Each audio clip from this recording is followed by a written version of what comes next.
morning, ladies and gentlemen, and welcome to Doucette Stadium in Tewksbury, Massachusetts for the 89th Annual Thanksgiving Classic featuring the Wilmington Wildcats and the Tewksbury Redmen. Today is senior day at Doucette Stadium, so let's welcome the class of 2023. Leading off for our seniors is our singer for today's game, senior Sarah Downing, accompanied by her parents Mike and Nicole, along with her sister Abigail.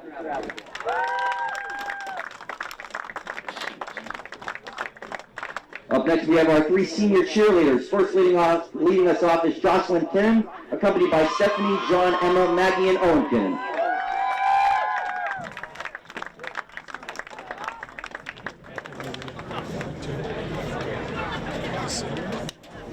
Up next we have Avery Smallage, accompanied by Nicole, Eric, and Delaney Smallage.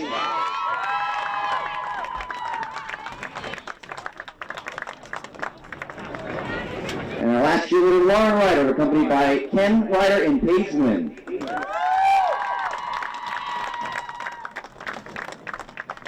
Congratulations to our class of 23 senior cheerleaders. And now for our senior football players. Leading us off is number 2, Ryan Fleming, escorted by Trisha and Dan Fleming.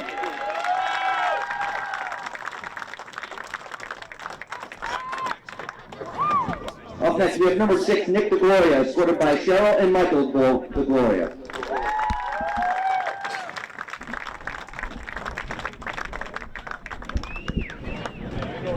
Up next we have number 8, Richie Bongiorno, escorted by Linda Bongiorno.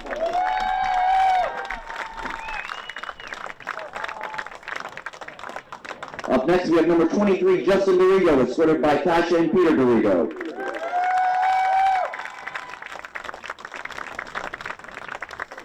Up next, we have number 24, Alex Arbogast, escorted by Tina and Sanford Arbogast.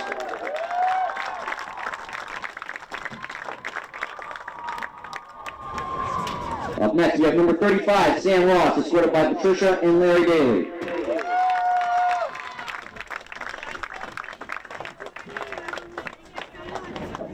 Up next, we have number 36, Brandon Cantardi, escorted by Deborah and Brad Cantardi.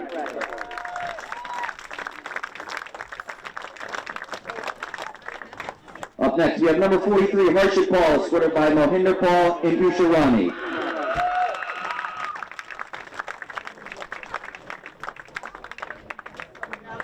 Up next, we have number 56, Jack Donovan, escorted by Trisha and Michael Donovan.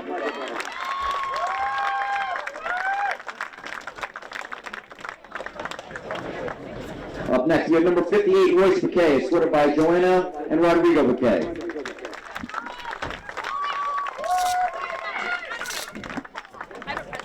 Up next, we have number 59, Jonah Bennett, escorted by Debbie and Greg Bennett.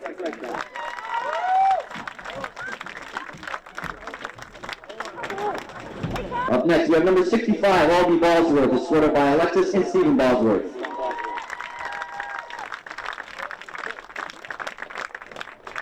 Up next, we have number 72, AJ Russo, escorted by Alessia and Anthony Russo.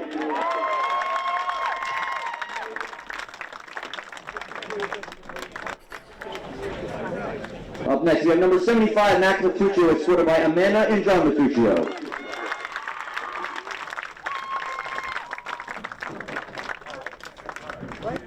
Up next, we have number 76, James Carroll, escorted by Jenna and Mark Carroll.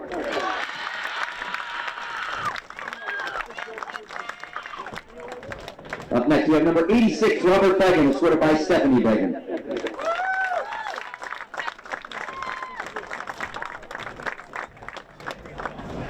Up next, we have number 7, Captain Michael Sullivan, escorted by Maria and Jim Sullivan.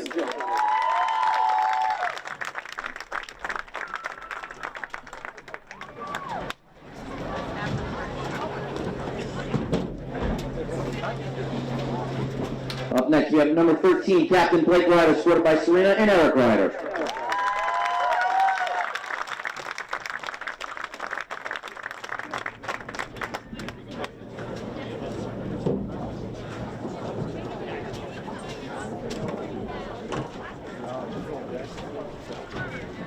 And last but not least, we have number 30, Captain Sean Hurl, escorted by Mary Ellen and Matt Hurl.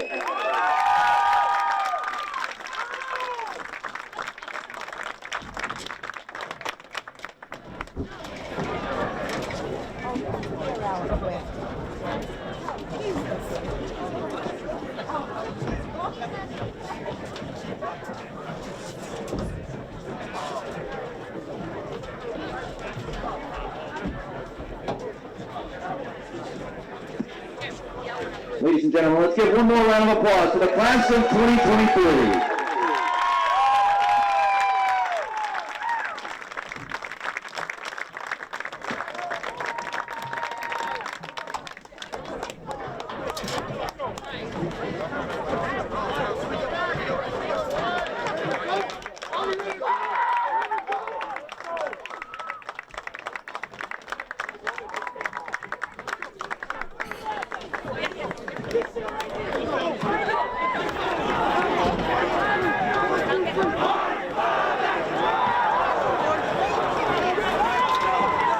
Ladies and gentlemen, we ask you at this time to please rise and remove your caps as we honor America with the singing of our national anthem by TMHS senior Sarah Downey.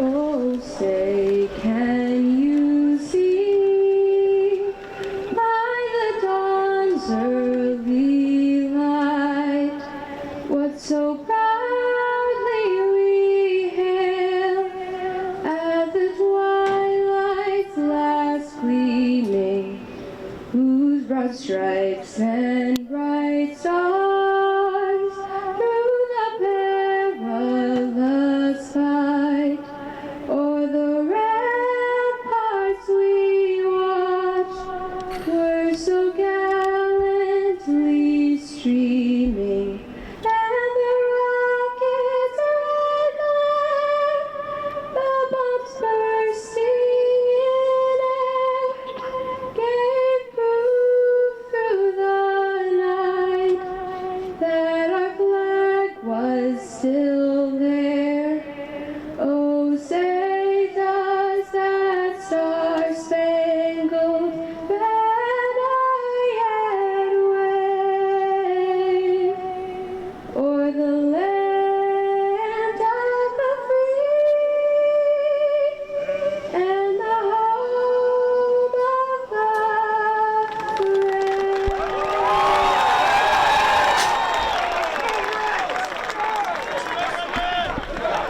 Good morning and welcome to Doucette Stadium for the 2022 edition of the Thanksgiving Day rivalry between Tewksbury High and Wilmington High. I'm Bill Gilman alongside my tag team partner Rich Russo. Rich, happy Thanksgiving. Happy Thanksgiving, Bill. How are you today? Oh, very good, very good. And a glorious sunshiny morning here at Doucette Stadium. The first Thanksgiving Day game played on the new field here, and the field looks beautiful. The stands are loading up here, and it looks like we're going to have a great crowd. It's a lot brighter than it typically is on a Friday night, for sure. It absolutely is. Wilmington coming into this game at 2-8. However, having won their last two games over Dracut, 47-7, and Medford, 37-6. Tewksbury coming into the game at 6-4 on the year. A bit of a down year for Tewksbury this year. But Tewksbury has won the opening toss. They've elected to receive.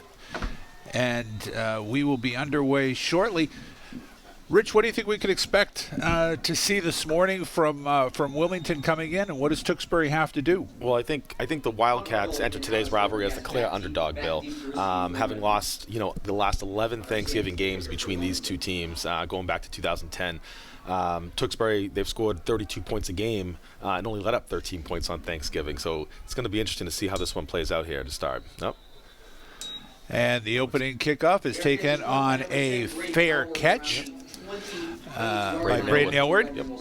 So Tewksbury's going to be starting from about their own 28-yard line. But I think, Bill, for Wilmington to really pull this one off, I think they need to hang on to the ball.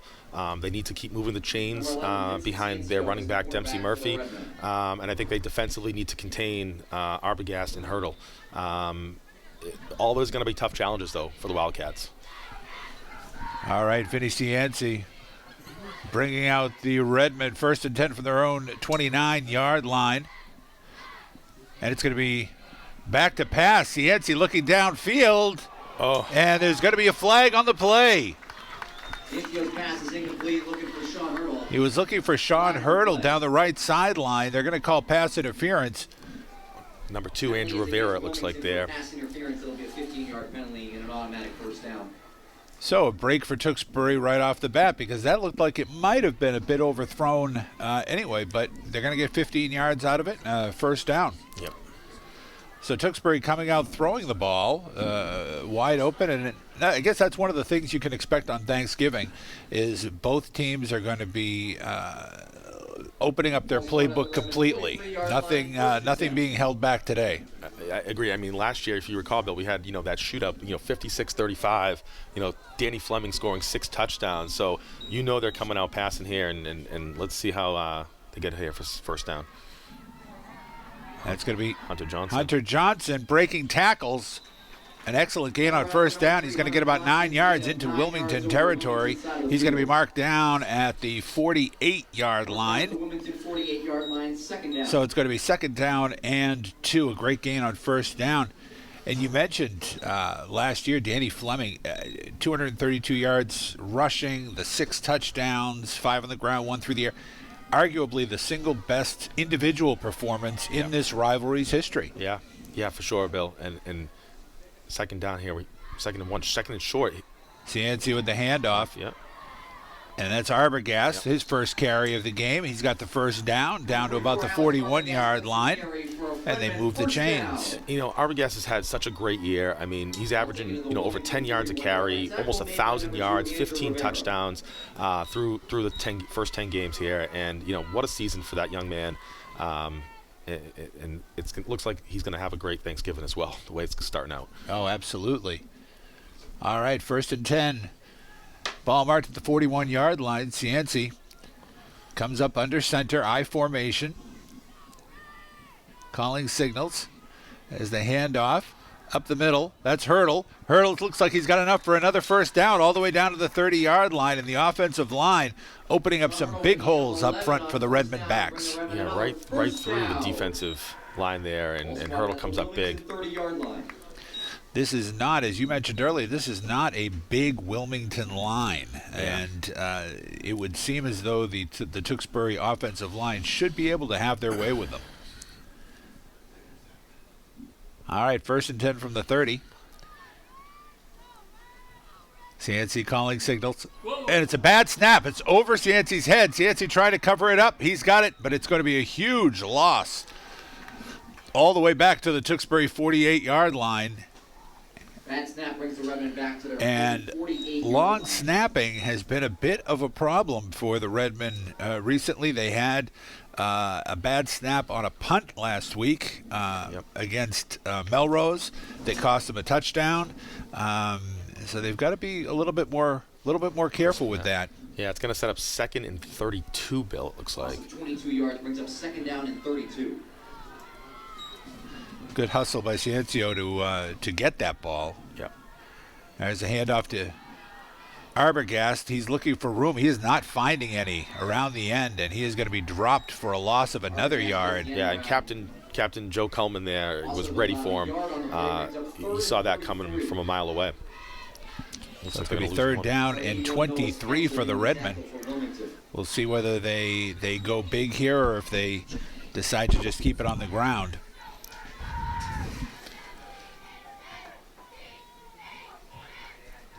Wilmington, again, having started the year with 8 straight losses, but definitely playing some of their best football of the year the last couple of weeks.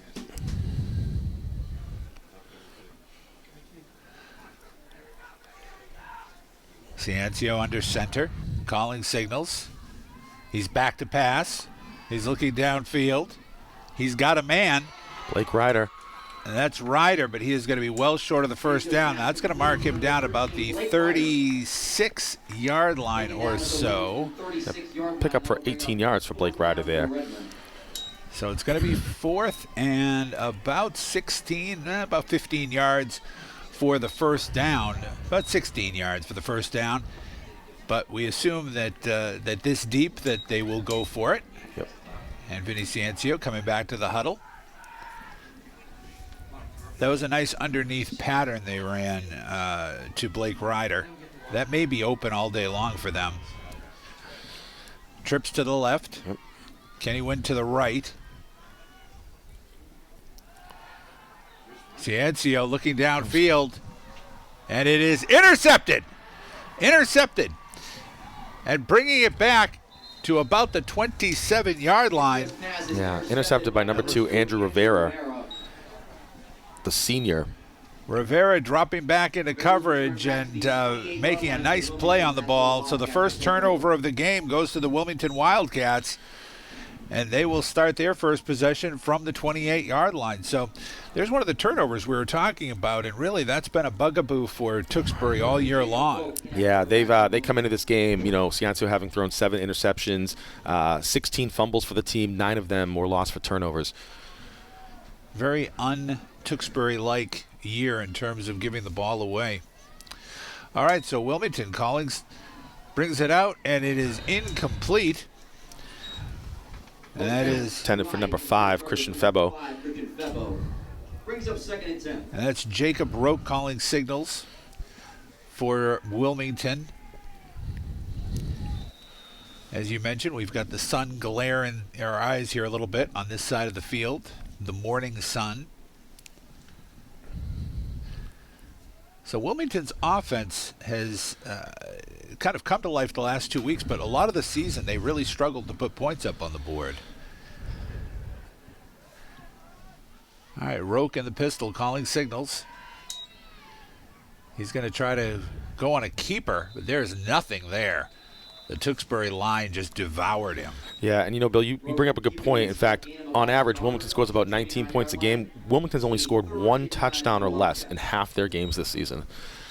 Pretty impressive when you think about that. So Their offense really just hasn't been able to, make a lot of progress up until the last couple games where, they were able to finish off at a 2-8 record coming into today. But they also haven't played a game in 2 weeks, Bill. It's been 2 weeks. November 10th was their last game. So that's right. So there may be a little rust here. They're also playing without one of their best offensive players, Michael Lawler, who suffered a collarbone injury in their last game. So a team that has already struggled offensively down one of their best weapons. All right, it's 3rd down and 9. Roque calling signals. He's back to pass, rolling out to the right. He's looking for a man. It's incomplete. Looks like it was intended for number 27, Brett Ebert. He had Ebert, but even if Ebert had caught the ball, the coverage was good, and he would have been well short of the first down. So it's 4th and 9. A good stand for the Tewksbury defense right off the bat, forcing a punt, forcing a 3 and out. Absolutely, and it looks like Michael Sullivan's going to set up to receive at about the 45-yard line for Wilmington. Wilmington will bring on the punt unit. Number 12, Hunter Sands, the punter. Number 7, Michael Sullivan. That's Hunter Sands, the junior, back to punt. It's a clean snap. He gets the punt away. It's a low bouncing ball. Takes a Wilmington bounce. It's going to be inside the 40, down about the 39-yard line. And that's where the Tewksbury offense will take over on their second possession of the game. So it's a good start for the Tewksbury defense. Absolutely, Bill. Tewksbury's defense has not been great this year. They've been giving up close to 20 points a game. They've been susceptible, especially through the air. So it's nice to see them get that first 3 and out. So let's see what Ciancio can do here in his second drive down the field. Ciancio operating out of the pistol. There's a handoff to Arbogast, and Arbogast is swallowed up in the backfield. That was number 11. That was number 41. Looks like Peter LeBlanc. Sorry, 41. Yep, Captain Peter LeBlanc. Coming in on the blitz, and he was untouched and buried Arbogast for a 5-yard loss. That's going to be a 2nd and 15. So Tewksbury sputtering here a bit offensively out of the gate. And LeBlanc, he has been such a great asset for this team this year. He's been all over the place on this field under Coach Craig Turner, both on offense and defense. All right, 2nd and 15. Ciancio calling signals. Back to pass. Under pressure. Scrambling. And he's going to be taken down for a sack. So the Wilmington defense, that looked like number 8, Antonio Smolinski, the defensive end, coming in. The Wilmington defense, which has struggled this year, coming out of the gates very strong here against Tewksbury. That's going to be another 5-yard loss, and it's going to be 3rd and 20. Yeah, Bill, I mean, the offense seems to, not have it together this morning. So, we had a couple plays here and there, a couple little breaks, but they haven't been able to really, get down the field here. All right, 3rd and long. We'll see what Coach Aylward dials up. Ciencio back to pass. He's got a man, but the pass was underthrown to Blake Ryder, so a quick 3 and out, and Tewksbury going in the wrong direction on this drive. It'll be 4th and 20. And it looks like they'll bring out the punt team. Michael Sullivan will set up to punt. And again, this has been a bit of an adventure this year with the long snapping. There have been games in which Sullivan has had to make some great individual plays to field these snaps, so we'll see. Well, that snap's clean. Sullivan gets the punt off. End over end, bouncing inside the 40. And it's going to roll dead at about the Wilmington 37-yard line.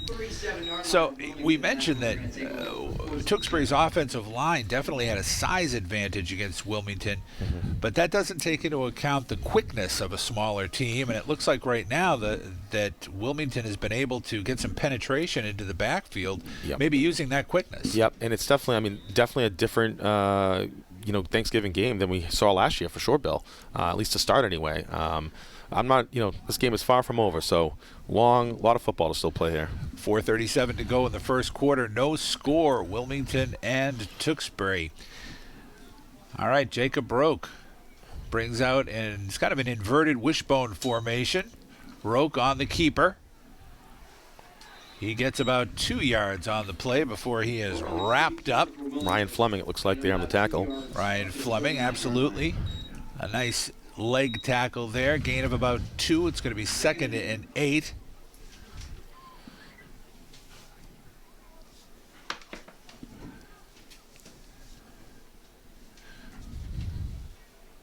All right. So it's going to be 2nd and 8 for Wilmington. Roque brings them out. Again, coming into that inverted wishbone formation. Calling signals. Same play, going to stay on the keeper. And again, he is wrapped up. That is Blake Ryder coming in from his end position. No gain on the play, and it's going to be 3rd and long once again for Wilmington. And, Bill, here we celebrated Senior Day for a lot of these graduating seniors this year. A lot of lasts for these kids this year. And it's good to see, Ryan Fleming, Blake Ryder getting in on these couple plays and, really trying to make a difference and force the ball to turn over. We mentioned this was a bit of a down year for Tewksbury, 6-4. They lost the first round of the playoffs to Marlboro. But all of that goes out the window. The wins, the losses on Thanksgiving. This is basically a season unto itself. It really is. And, you get Wilmington having come into this game. Out of 88 games, they've lost 53 times. And Roque back to pass. He is incomplete, broken up by Michael Sullivan. Yeah. So, again, a 3 and out for Wilmington. Yeah, and Bill, this is the 89th time that these two teams have played on Thanksgiving or a combination of those. And, they come in, Tewksbury, 53 wins, 27 losses, 8 ties between these two clubs. And, of course, we know that Tewksbury has won the last 11 games, going all the way back to 1935, this rivalry, when it began. Literally generations of families have been involved in this rivalry. All right, Wilmington lined up to punt. Clean snap, punt away. It's a good one. Sullivan fielding a ball about the 28-yard line, making it up the right side, looking to break a tackle. Now he's going back. He's bringing it around to the left side. He's got some room. If he can get one more block there, and he does, it's going to be inside Wilmington territory and down inside the 35-yard line. What a great individual effort by Michael Sullivan. And seeing Sullivan there, the field IQ that he had right there to sort of pick up on, use the blocks, and to kind of cut back, and that's exactly how he got those extra 20 yards there. A tremendous effort by Michael Sullivan, the senior. And they're going to mark him out of bounds at the 37-yard line. So terrific field position for Tewksbury's 3rd possession of the game. 2:42 to go in the first quarter. No score here at Doucette Stadium. I formation, Hurdle and Arbogast. The handoff to the second. Oh, no, it's Hunter Johnson was in the back of the I formation, and he was eaten up in the backfield. Number 52, Ali Abukau, the junior, and that's a loss of 2 yards, 2nd and 12. And I think right now Tewksbury may be a bit stunned by how aggressive this Wilmington defense is. Yeah, again, Bill, you're talking, not a lot of size on the Cats line, but, they have come out swinging here. All right, 2nd down and 12. Arbogast hurdle in motion. The handoff to Arbogast, looking for room, has a little bit, breaks a tackle, breaks another one. He's going down the right side. He is out of bounds. Flag. But there is a flag on the play, and that's going to be an illegal shift. Illegal shift on the red men. And I think that might have been Hurdle, who was in motion, might have cut up field just a half a step too soon. I think you're right, Bill. That's exactly what happened there. And unfortunately, it negates a gain of about 30 yards by Alex Arbogast, and instead a loss of 5, so it's going to be now 2nd and 17. And again, Tewksbury shooting themselves in the foot a bit. Yeah, the penalties this year, they've given up 468 yards of penalties, 52 different penalties. So, coming into today. So, certainly an emotional team, and let's see if they can recover from that. All right, 2 wide receivers to the right, 2 to the left. Hurdle alone back in the backfield. It's a screen pass to Hurdle. He's got blockers in front of him. Breaks a tackle. Breaks another, down to about the 30-yard line. Well-executed screen pass from Ciancio to Hurdle. Gain of about 12 yards on that. Looks like it's going to be 3rd and 5. So that's manageable now. Yeah. That was a big play right there to make this 3rd down a manageable play. Right, and you have a great punt return. You start off in your opponent's territory, and you want to be able to move the chains. They have not been able to do that here in this possession. Under a minute to go here in the first quarter. No score. Ciancio brings them out. Calling signals. He's back to pass. He's looking downfield. He's got Sullivan. He's got a 1st down. He's looking for more than that. He's taken down inside the 5-yard line, or right about the 5-yard line. So a nice play over the middle. Yep. And a nice individual effort again by Michael Sullivan. Yeah, and here we go, Bill. We just talked about that, moving the chains, and now they're going to be down within 5 yards and with under a minute left here. So it looks like they're going to mark him inside the 5, down at the 4-yard line. The clock winding down. This will likely be the final play. Up,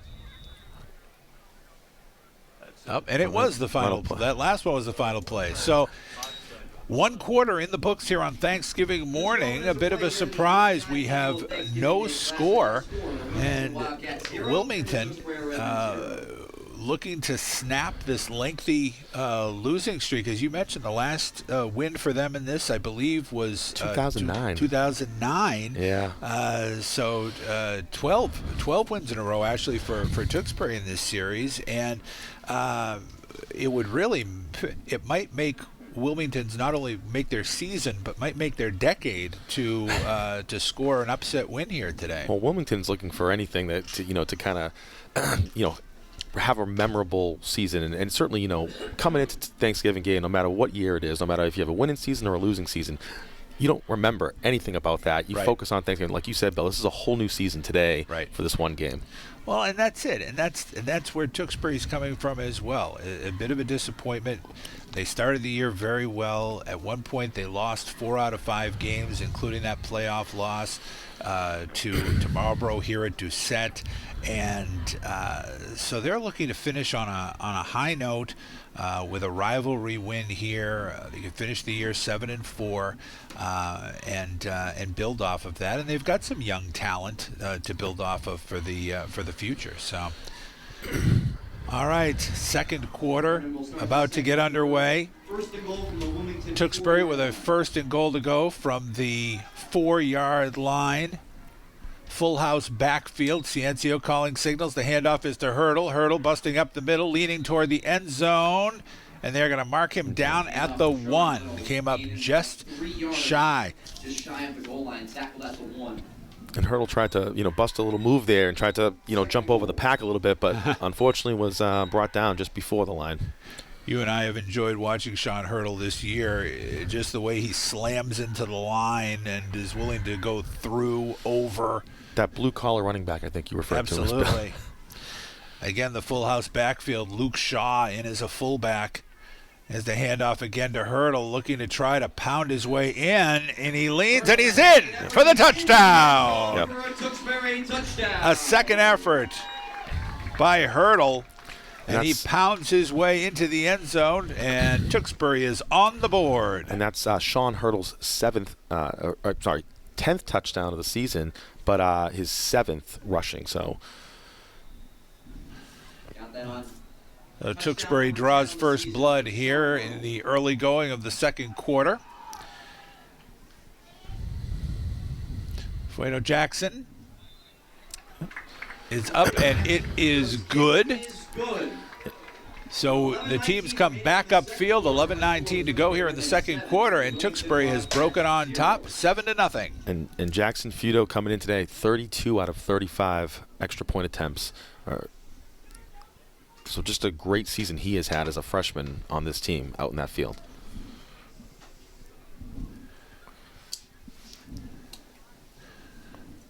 So, Bill, how does Wilmington now respond here from your perspective? Well, the biggest thing right now that Wilmington is going to have to look to do is just try to put together a couple of first downs. The Tewksbury defense has come out very strong in the opening first couple of possessions of this game. Wilmington hasn't been able to get anything going up front, so we'll see if they kind of change up their play calling a little bit. Mm-hmm. But so far, Tewksbury's defense has shut everything down. It looks like Mason Viets is going to set up for the kickoff here. Number 83, Mason Viets on the kick for the Redmen. Viets setting up the ball for a squib kick here, laying the ball flat on the ground. Steps into it, and it is a squib, and it's downed by Wilmington, number 41. Yep. That was Peter LeBlanc at the 40-yard line. So that's where Wilmington will start with their third possession of the game. And as we said, right now, I think they have a total of about 3 yards of total offense against this Tewksbury defense. So the Redmen defensively have had the answers for everything Wilmington has thrown so far, and we'll see if that can continue here. All right. Jacob Roque brings the Wildcats out, set up in the pistol. Roque, a keeper, going around the right side. He's going to gain about 3 yards on the play before he's run out of bounds. Yeah, but a pack of Redmen over there on the corner. So, but that's exactly what you sort of see. Wilmington, they don't really have those guys that can do those 60-yard touchdown runs. They're a team that's good for 3 to 5 yards, and just need to stay off those holding penalties there. And they'll keep moving the ball. They'll keep moving the chains if they can stay consistent. It's interesting what we have not seen so far is the name you mentioned earlier, Dempsey Murphy, who had a couple of touchdowns in Wilmington's last win. We've not seen him so far. There's a handoff up the middle. Yep. Again, another couple yards. Looks like number 30, Gus Lambert, on the run. Gets up to about the 45-yard line. It's going to be 3rd down and 5. And somebody just mentioned that Murphy was injured. So that's another injury that Wilmington dealing with offensively on top of Lawler. So that's 2 of their big offensive threats out for a team that was already struggling. So 3rd and 5. Roque set up in the shotgun. He keeps it And he is met at the line of scrimmage and no further. Yeah. Sean Hurdle there on the tackle, tag team with Manny Mangata. No gain. Manny Mangata, the sophomore, one of those bright lights as you look to the future of this Tewksbury team, somebody that they're going to be building around on the line for sure. So again, a 3-and-out, third straight for the Tewksbury defense.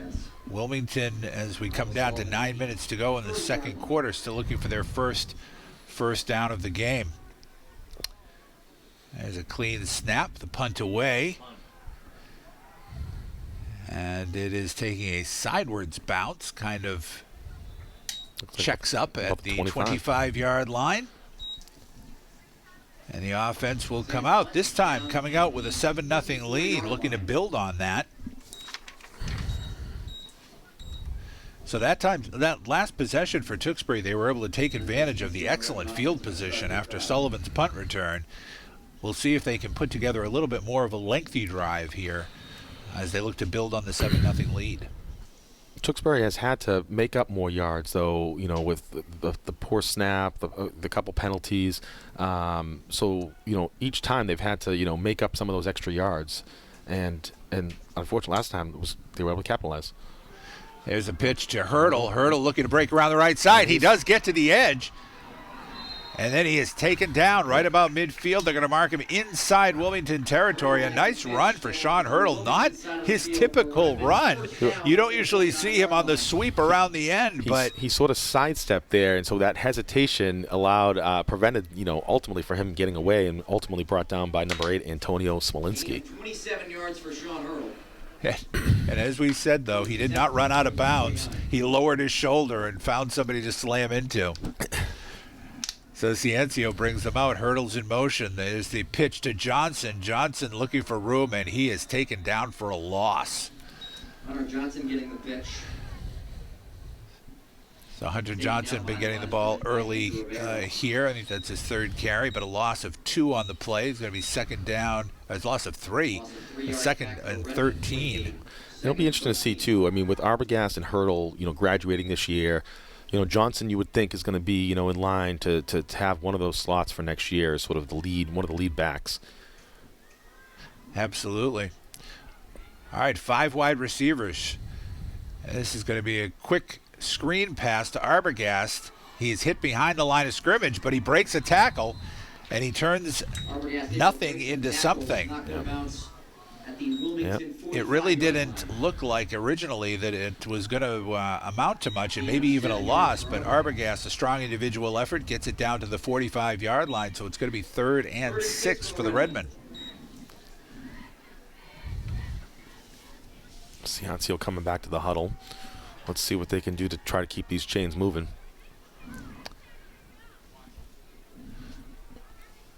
Ciancio under center. Sullivan wide to the right. Arbogast in the slot. Handoff is to Hurdle. Breaks a tackle. Looking to slide up, and he is close to the first down. I think he's going to be just short. And they are going to mark him inside the 40, and he's going to be about a half a yard short of that first down. Yep. But a nice cut at the line of scrimmage as he started inside the guards and then cut across the right tackle for a nice gain. All right, Ciancio under center. Hurdle and Arbogast in the backfield. Hurdle in motion. It's a quarterback sneak. And it looks like he has got the first down. Yep. Ciancio on the QB sneak, able to get there for a Redmond first down. And that will move the chains, and 1st and 10, it looks like it'll be from the 39, Bill. Despite that early interception in this game, Ciancio has really matured a lot as a quarterback during the course of the year, just running the offense. He's got a bright future ahead of him. All right, shifting, it's an overload to the right, and this is going to be Ciancio on a keeper, and he is taken down. That is some tremendous pursuit speed by the Wilmington defense. That was number 41, Peter LeBlanc. Peter LeBlanc again, and he is already playing a huge game for the Wildcats right now, and that was just raw speed on pursuit, getting Ciencio from behind. So you see a couple of the receivers coming out here, Kenny and Wynn coming back out, and so this is interesting. Johnson, Arbogast, Hurdle all coming to the sidelines. So we should be seeing maybe an empty backfield, or Manny Magado is going to be in the backfield alongside. Got Tyler Barnes out there now in the backfield too. As the pass to Sullivan on the drag route. Sullivan's got a first down. Or it looks, yes, he does have a first down. Yep. Eventually pushed out of bounds by Peter LeBlanc there again. But that will move the chains for the Redmen. You got to mark him out of bounds at the 26-yard line. So with 5:46 to go, Tewksbury on the march again, looking to build on this 7-0 lead. The offense starting to run a bit more crisply, especially with the passing game. Yeah, for sure. They, again, looks like the Redmen are going to call a timeout. Timeout, Redmen. They were missing a person. That looks like Manny Magado needed to be in there, was not. But there again, there's the maturity of Ciencio. Ciencio got his team out there. He looked. He noticed that he was missing a guy, and he immediately called the timeout.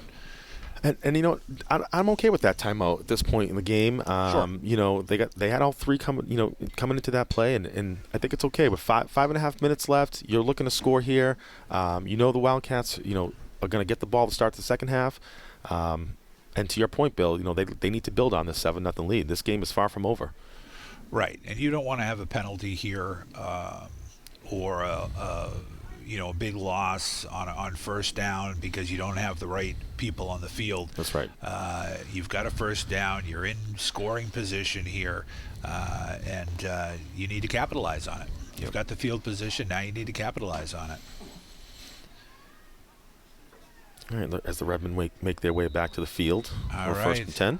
So a spread formation, two wide receivers to the left. Now Arbogast in motion. Arbogast on the sweep. He breaks a tackle at the line. He's headed toward the end zone, and he dives, and he is in for the touchdown. Sweep around for a Tewksbury touchdown. Alex Arbogast, 16th touchdown of the season for Alex Arbogast. Absolute vintage Alex Arbogast right there. Sidestepping at the line of scrimmage, looked like what could have been a loss, and instead just turns on the jets, that New England championship speed he's got, and beats the defense to the pylon. And Bill, with that touchdown, was going to be a flag. Flag coming in before the snap. Nope. It's going to be offside on Wilmington. Yep. And, with that touchdown, that puts Alex Arbogast over 1,000 rushing yards for the season. Up to the 1-yard line.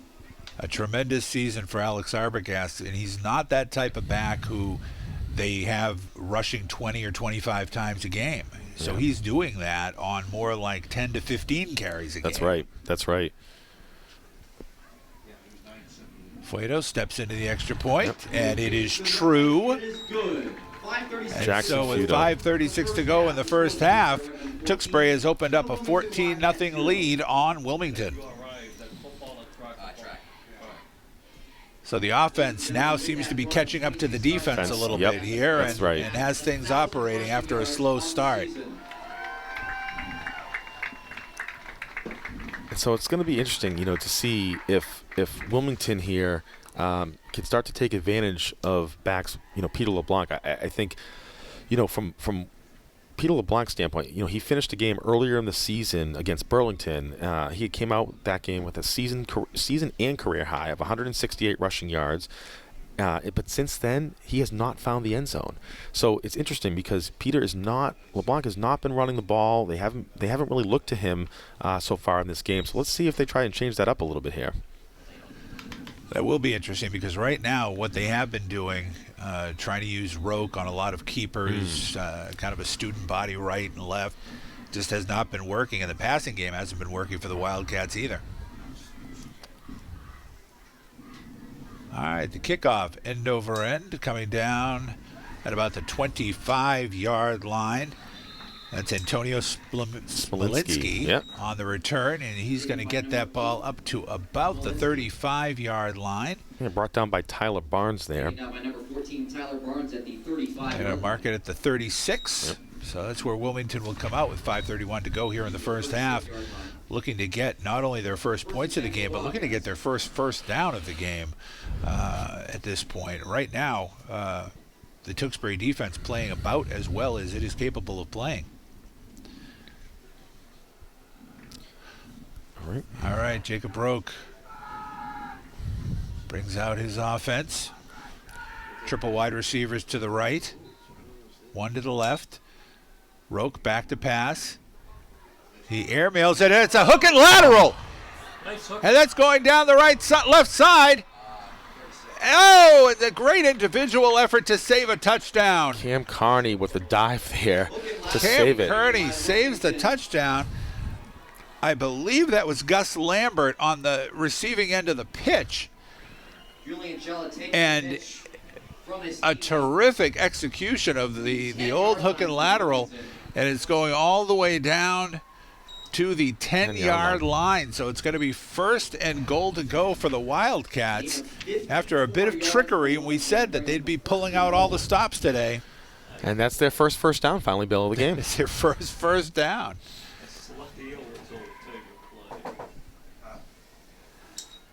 All right, Roque again on the keeper. He's looking inside, has a little bit of room. Looks like he's going to pound it down to about the 5-yard line. About 5 yards. We'll bring up 2nd and goal from the Redmond 5-yard line. Oh. And now a late flag. And a late flag coming in on the play. Yep. So we'll see what the signal is. It's a personal foul on Tewksbury after the whistle. So that's going to do two things here. That is going to move the ball into about the 3-yard line or so, maybe the 2.5. But it's also going to give Wilmington a first down here, I believe. Although, no, I guess not. Not an automatic first down here. So, but it is going to be 2nd and goal to go at about the 3-yard line. Yep. Tewksbury's got to keep their emotions together here if they want to continue to maintain this lead and stay ahead here. They do. This game is not a runaway by any stretch of the imagination. All right, Roque on the keeper. Diving inside, and he is taken down just shy of the goal line.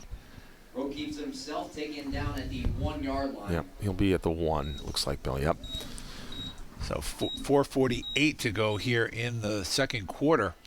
And this would be a huge touchdown because Tewksbury had certainly taken a chokehold on the momentum. But it looks like Wilmington's going to use one of their timeouts now.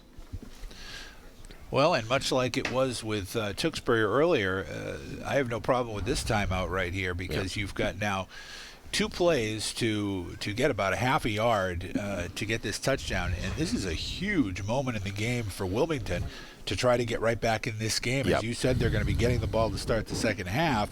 And they could be right in this game at halftime. Absolutely. And you know, from the standpoint here of the defense, I mean, they've been so crisp all game. So even sort of, you know, with that, you know, trick play and pitch play, I don't see that, you know, really sort of floundering this defense. I think, you know, they'll be able to come out here fighting and certainly give it a go. You mentioned about keeping your emotions in check, and they do. They need to shake off that play. Yep. They need to regroup, get their emotions in check, and keep doing what they've been doing for the better part of the first half, and not let that one play kind of throw them off their game. You know, Wilmington came out in the first half with some big plays, some big stops and key moments, you know, really, I think gave them a bit more confidence. Certainly, you know, that this is definitely our game. We can come in, we can win this game. You know, this isn't a slam dunk for Tewksbury. Whereas I think a lot of people in general did think that this should be a slam dunk for the Redmond. Right. So Wilmington here, you know, the second quarter has, you know, certainly been Redmond, but this is a chance and an opportunity here for the Wildcats for sure. All right, the teams head back to the line of scrimmage. From the Redmond 1-yard line. 3rd down, goal to go. Roque calling signals. The handoff is up the middle. And it looks like the defense is going to stop it. They stopped it there. They stopped it short.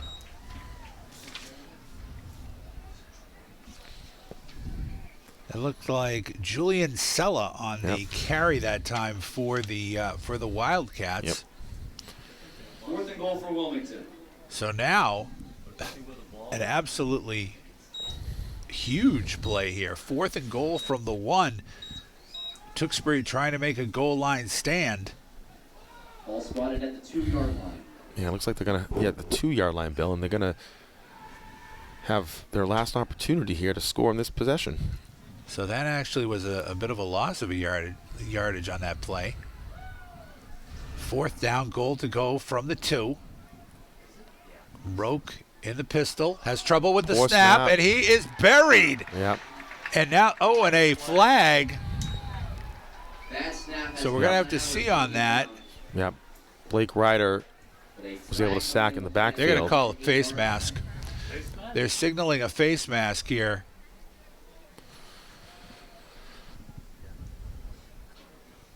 And that would be a crushing penalty for the Tewksbury defense because they just made a huge stop on goal to go.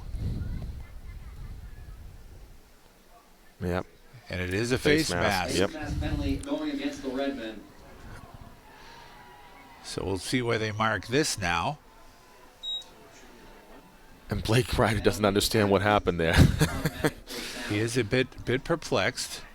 All right, so it's going to be a replay. Again, not an automatic first down, but they will be marking this. It looks like just inside the 1, Bill, if I can see that right. It does look like just inside the 1. Coach Aylward wasn't sure what was happening on that play as well. 4th and goal for Wilmington from the 1-yard line. So a second life here for the Wildcats. It certainly did not look like it was a egregious penalty. Yep. And now the whistle blows again. Looks like they're going to call timeout this And time. another timeout for Wilmington. Yep. Okay. So this 1st and goal is stretching out into to quite an adventure here. But so far, Tewksbury has made a great stand inside their own 10-yard line. Yeah, the defense has definitely come together here, and to your point, Bill, making a stand. Again, the emotions we talked about. Some of those. Late flags. Well after the play. This other one here with the face mask. Again, to your point, I don't think it was anything egregious there, but certainly prevented the ball from being turned over at that moment. Right. Right.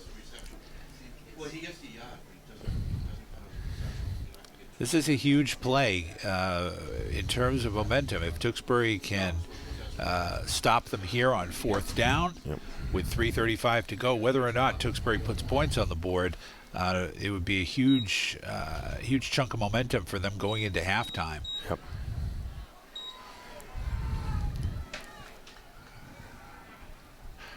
All right, Wilmington comes out, 4th and goal. It's a direct snap, and he is buried. And it looks like he is, Make the stop. And that is going to be a stop on the play, and it looked like it was maybe Braden Aylward who came in and stopped. Julian Cella, it looks like. It was Cello on the play. Yep. And that's going to turn the ball over and take the wind out of the sails here for the Wildcats. It absolutely is a huge stand for Tewksbury defensively inside their own 10-yard line. And it looks like they're going to be taking over at about their own 3 with 2:41 to go. So it'll be interesting to see if they come out aggressively here or if they're going to play it conservatively. Wilmington only has the 1 timeout left. So in theory, Tewksbury should be able to just run out the clock if that's what they choose to do. Ciancio on the handoff. And it looks like it's a safety. Hunter Johnson taken down in the end zone. So that bit of momentum swing that we talked about now is going in the other direction as Wilmington's defense comes up huge. And Bill, I wonder, with the offense there going into the sun, that literally the shadow line was right on the line of scrimmage there, and I don't know if that maybe might have played into it a little bit there. I'm not sure, but Right. They've been getting on a lot of runs in this when Tewksbury has tried to go to the outside. They have been getting some excellent penetration, and that was another one of those plays. Yeah. And they cut Johnson down in the end zone. They get the 2 points. Now it's 14-2. Plus, now they're going to get the ball back. Yeah. Tewksbury will have a free kick from their own 20. Yep. So, in theory, Wilmington should get excellent field position for another crack at this with about 2.5 minutes to go. Yeah, and again, getting the ball back to start the second half as well. And on top getting of that. the ball back. So this is one of those situations where they can get both sides of halftime, get kind of a bonus possession, and could play themselves right back into this game. Absolutely, Bill.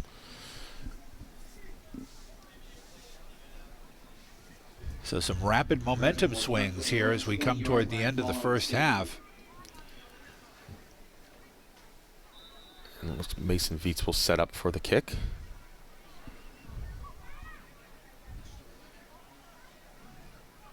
Viets has got it set up on the tee, a more traditional kick style. It's interesting they're going with Viets instead of letting Sullivan punt here. A punt can usually have a little bit more control, and it's a very, very short kickoff, and it's going to be marked at the 39-yard line. So Wilmington in exceptional field position at the Tewksbury 39 with 2.5 minutes to go here in the first half. Yeah, and as you pointed out, Bill, Wilmington has one timeout left, and I'm sure they'll use that strategically here. And yeah, great field position on the Redmond 39-yard line, and let's see if they can do something with that and take advantage of it now. Number 6, Colin Allard in at quarterback for Wilmington.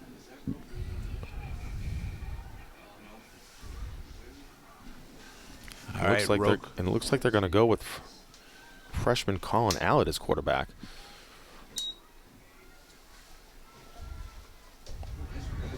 And it's a completion, and you're right. You're right. They've gone with Colin Allen as quarterback, and I apologize. I may have missed that significantly earlier. But they have got Colin Allen at quarterback and a completion there for a gain of about 3 yards or so. And that was to Christian Febo, 2nd and 7. So it's the junior receiver.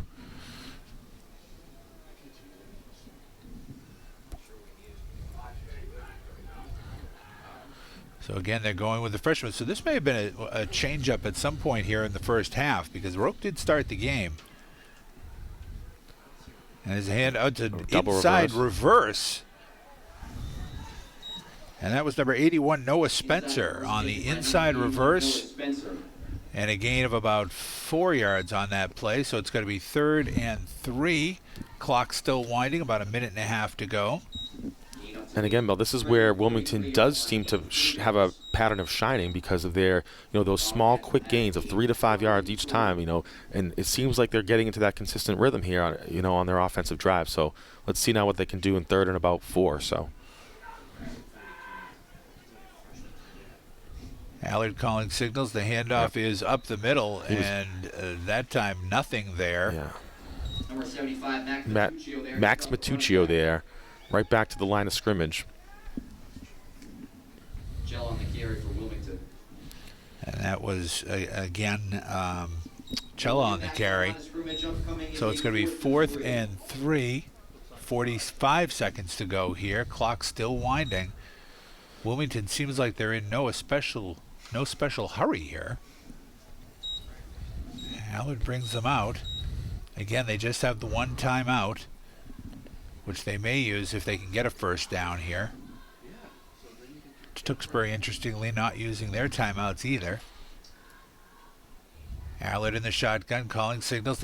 No, it's a pass, a screen pass, and inside the 30 down to the 29. And it looks like it's going to be just good enough. Oh, yeah. They are going to... Yep, they're going to move the chains. They're going to call for a measurement. Yep. So our first measurement of the game comes with 14 seconds left.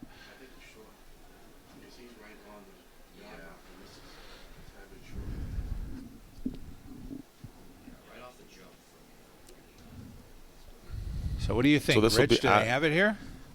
Looked to me like they did, but I mean, obviously, it's going to depend on where they spotted the ball here. But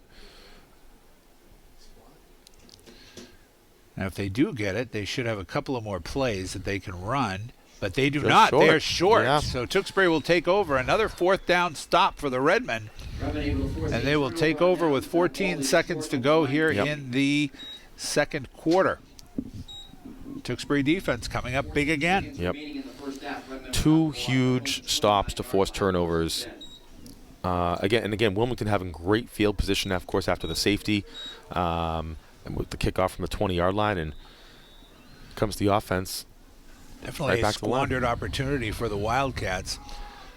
All right, Tewksbury coming out. Ciencio has an I formation behind him.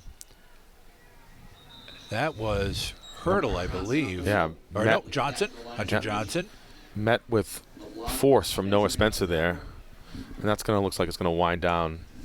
And that should be the end of the first half. It is. Waiting for the official signal. And there it is. Yep. All right. And that's the end of the first half. So it's going to be halftime here at Doucette Stadium. A very eventful first half. Tewksbury off to a slow start, but the offense came alive in the second quarter. Wilmington getting on the board with a safety with their defense. Rich, what are your thoughts? I think this game has been interesting. We've had some momentum shifts both ways, and it's interesting. The score doesn't really reflect that. So I think Wilmington has had some opportunities, and they've had their sails, sort of taken away at missed opportunities. I think Tewksbury is, a couple emotional moments in the game so far, but I think they've been able to, again, fight back from that and come back from it and capitalize. And it's going to be an interesting second half. This game is definitely far from over. You're right. Wilmington definitely had scoring chances. They had multiple chances inside the 5-yard line. Couldn't punch it in. Tewksbury's defense held. And then getting the ball inside the 40-yard line after the free kick. Another scoring opportunity squandered. So you're right. This could very easily be a much closer game. And the Tewksbury defense is really the reason why. The Tewksbury defense has come up big on multiple occasions. Yep, they say defense wins games. Tewksbury, the Redmond defense is showing that today. All right. Well, it's halftime here at Doucette. The Redmen leading Wilmington 14-2. And we will be back shortly with all the second half action.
And we are back at Doucette Stadium, getting ready for second half action between Tewksbury and Wilmington. The Redmen leading the Wildcats 14-2 in the latest edition of this border war, the Route 38 war. It's actually not the only piece of rivalry news coming out this week. We've been asked to announce the results of the Reading Rivals competition between the Wilmington Memorial Library and Tewksbury Public Library. Since October 1st, library users in both communities have been logging their reading minutes as part of this competition, and we are pleased to announce that Team Tewksbury has defeated Team Wilmington 1.6 million minutes to 1.3 million minutes. So both libraries would like to thank the 1,300 plus participants who took part in the event and who read more than 2.9 million minutes over the last 7 weeks. So, a bit of rivalry news there, where Tewksbury scores a win in the library competition. And if Tewksbury, if the defense can keep doing what it's doing and build off what it started in the first half, we'll be looking at the same thing in about an hour or so, hopefully, here at Doucette. That's true. The Tewksbury defense turning in one of its strongest performances of the year so far, if not the strongest. They have really shut down, aside from that one big play on the trick play, the hook and lateral that Wilmington ran. Tewksbury has really shut down everything that the Wildcats have thrown at him so far. Yeah, and Bill, again, Wilmington comes in here clearly the underdog. I think, but they've had some moments where it's like, okay, you know what, this is going to be a battle, and that's exactly what we're seeing here for the first half, and then I'm sure it's going to continue for the second half. The 89th time these teams have met. Tewksbury has dominated the last decade plus. Wilmington try to turn the tide, but they're going to have to find some answers offensively. They have made the switch at quarterback. They've gone with the freshman. All right, Fitz getting ready to step into the kickoff to start the second half. It's a squib kick along the ground. And it is down by LeBlanc at the 35-yard line. Not messing around, not taking any chances. Yep. And that is where Wilmington will start the second half. First and 10 from their own 35. So it's interesting that that Wilmington did go with the change of quarterback. I don't know if that's due to an injury or just due to getting the rookie a chance to get some meaningful snaps, and he certainly is the person they'd be looking to build around their offense for the future moving forward. And Allard's out there in the shotgun. And the handoff, and it's again an inside trap. That inside reverse misdirection play. Again, Noah Spencer on the carry. This time a gain of about 7 yards. And, when you're facing an aggressive defense, running those misdirections, those counter plays can take advantage of getting them going on over pursuit. Yeah, and again, there hasn't been much offensively other than the trick play with Wilmington, and that they're going to try a couple things, I would imagine, this possession to continue to move these chains. Allard in the shotgun. 2 wide outs to the left. The handoff is up the middle to Cella, and he's got a first down, moving up to about the 47-yard line, and that is just the second first down for the Wildcats today. And that's exactly what Wilmington needs to keep doing. They need to hold on to the ball, keep working just consistent, 3 to 5, 6 yard gains maybe. Keep moving those chains every couple of plays, and you'll wind down on the clock, and eventually be able to hopefully punch one in if you're Wilmington. That's I think how you're going to be thinking at this point. Christian Febo and Hunter Sands wide to the right side. Allard, and it is knocked down. This time by Ryan Fleming. Yep. At the line of scrimmage. A nice defensive play by Fleming coming in. I think Fleming's a little frustrated that he couldn't grab that in midair and go the other way with it. Yeah. And Wilmington comes in under the leadership of Coach Craig Turner. He's been the head coach for Wilmington since 2017. Bill, with the 6 seasons he's been with them, Wilmington's only had 2 winning seasons in the last 6 years overall. So it's just wonder what sort of Wilmington has, in the tank with under that leadership. Oh, and it looks like the pack is going to be backed all the way up. Cella buried for a loss. Yeah. And it's going to be marked down. Looks like they're going to give him forward progress to just inside the 46, but it's going to be a loss of a yard. It's going to be 3rd and 11. And, when they try to run straight ahead, just bullet ahead on Tewksbury, they have not had much luck. They've had a lot more success when they have tried those misdirection plays. Yep. Yeah, I mean, but it shows. I mean, we've been talking about that all game with the defense here and how they've been able to just stop the run game up the middle. That has not worked for Wilmington so far. Allard in the shotgun, triple wide receiver to the right. Back to pass, looking downfield. And it is incomplete, but there's going to be a flag. To Gloria, yep. He was going for Christian Febo down the left side, but the flag for pass interference. Number 6, Nick DeGloria there. Good coverage, but he put his hands on him before. And so this should be a 15-yard penalty. Yep. I think Coach Aylward was hoping that it might be offensive pass interference, but no such luck. Yep. And it's going to be marked down all the way to the Tewksbury 40-yard line. So that's where Wilmington will have 1st and 10. Their drive stays alive. Gives Wilmington a fresh set of downs on the Redmond side of the field at the 40-yard line.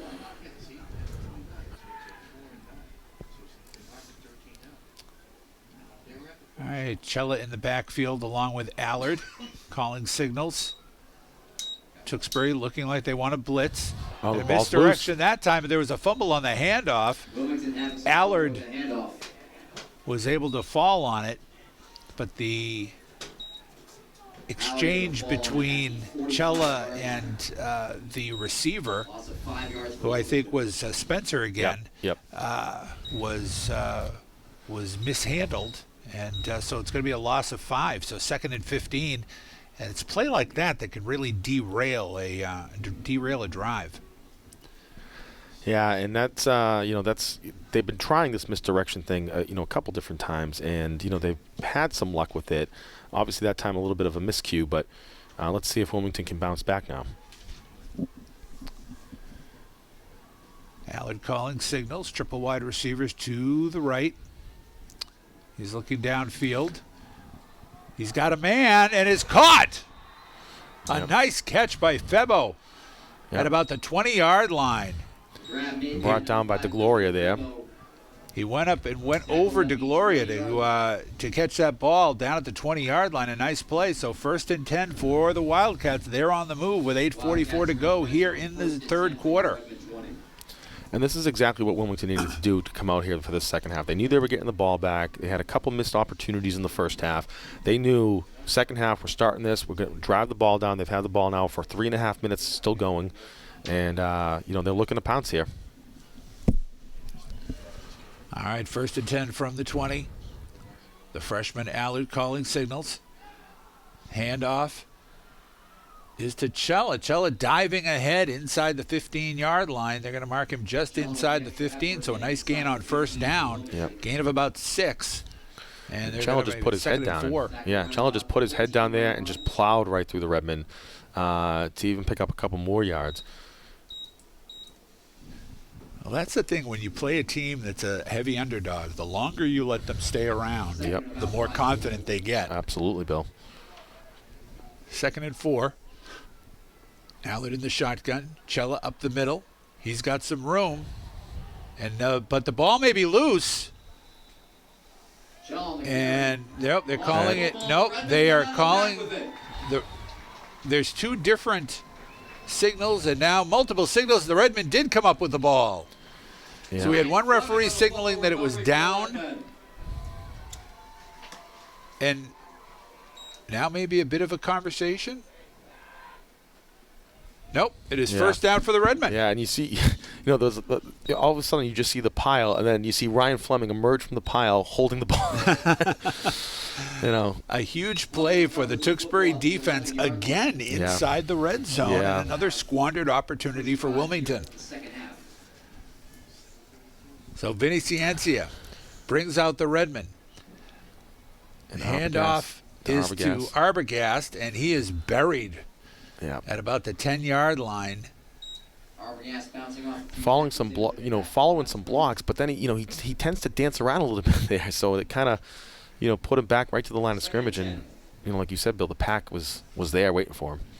I've been impressed with this Wilmington defense. They've played very well today overall. It's going to be 2nd down and 10. Some wholesale substitutions for Tewksbury here.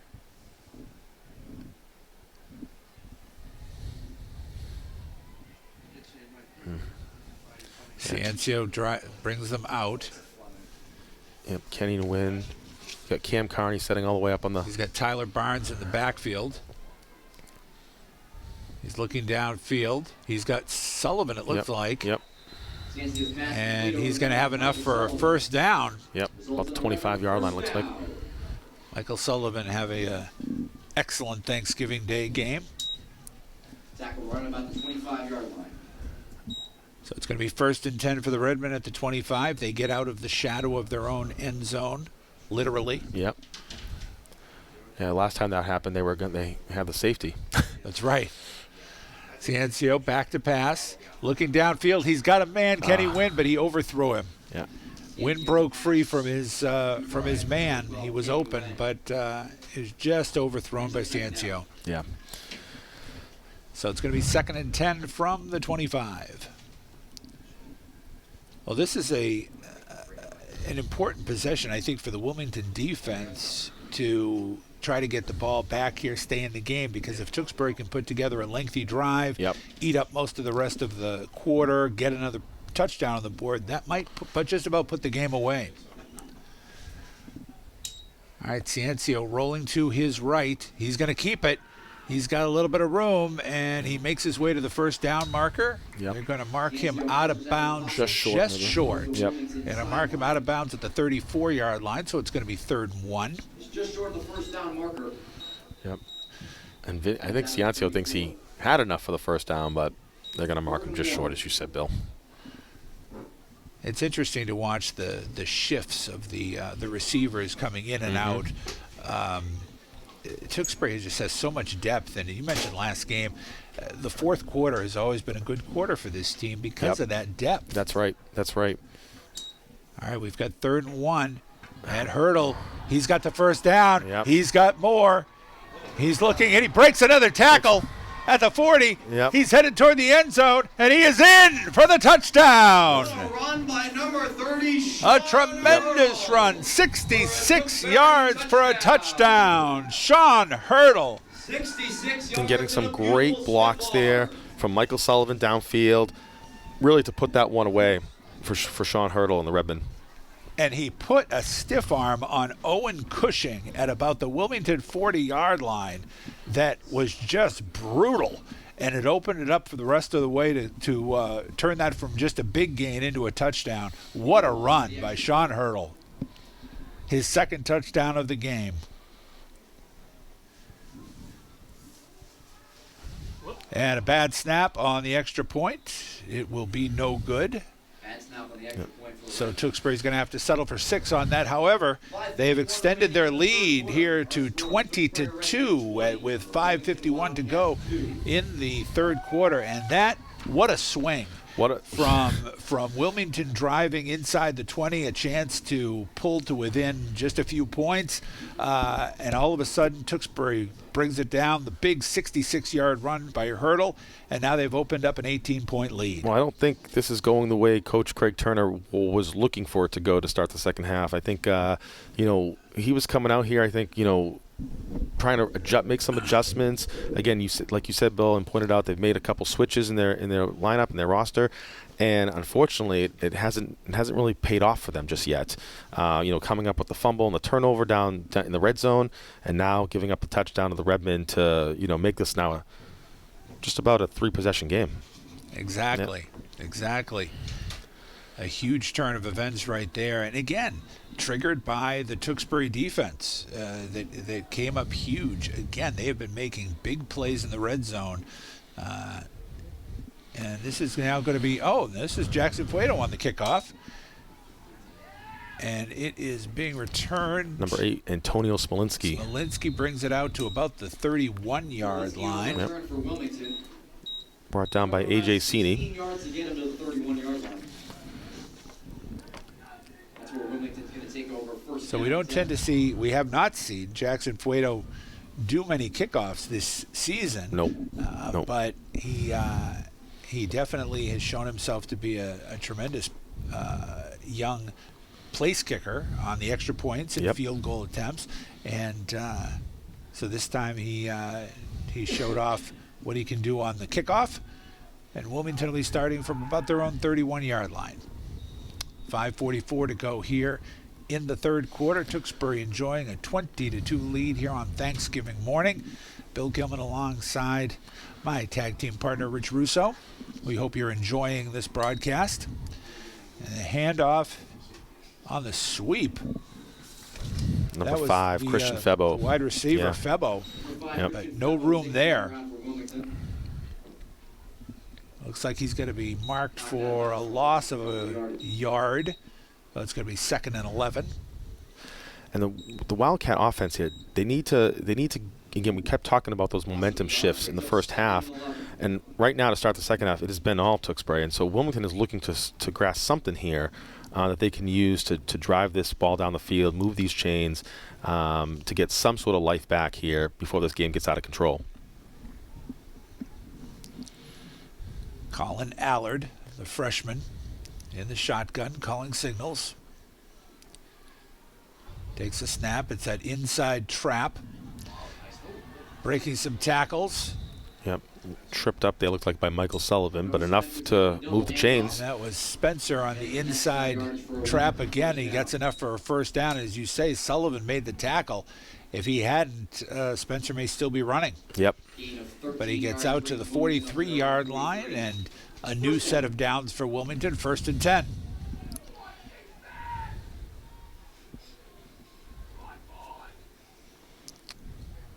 The handoff. Royce Baquet. Swarmed under. Absolutely swarmed under. Cello, McKay and Ryder in on that. Yep. Yeah, it looks like they're going to, a little loss actually for a yard, Bill. 2nd and 11. It's going to be 2nd and 11. 2nd and 11. We'll see what the offense here can muster up. You know, as an offensive play caller, you don't want to keep calling the same plays all over again. On the other hand, there are certain plays that have been working for Wilmington and certain ones that just haven't. Yep. Allard calling signals. He's back to pass. It's a screen pass. Number 81, nice. Noah Spencer. To Spencer, but a nice open field tackle by Hurdle. Yep. He's going to be marked down at about the 46-yard line, so it's going to be 3rd and about 7 for the Wildcats. 3rd and 7 upcoming.